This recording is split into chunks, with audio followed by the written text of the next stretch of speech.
ito ay rated SPG. Striktong patnubay at gabay ng magulang ang kailangan. Maaaring may masiselang tema, lengguwahe, karahasan, sexual, horror o droga na hindi angkop sa mga... Nangangamba na nga itong si Belle dito nga kay Rosel dahil panganib na nga ang galit nito ni Rosel.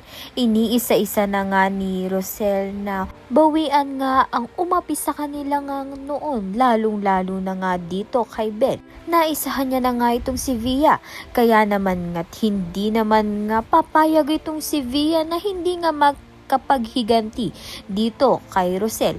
Kaya naman nga't kasama niya nga muli itong si Melania upang planuhin na siraan itong si Rosel.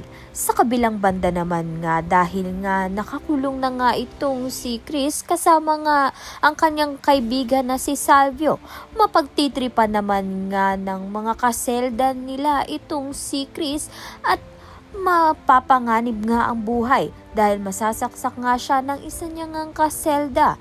Kaya naman nga't unti-unti na ngang nababalot ng pagsisisi itong si Rosel sa mga ginawa nga niyang paghihiganti. Kaya naman nga't yan at iba pa ang dapat nating pakaabangan. Maraming salamat sa iyong panonood.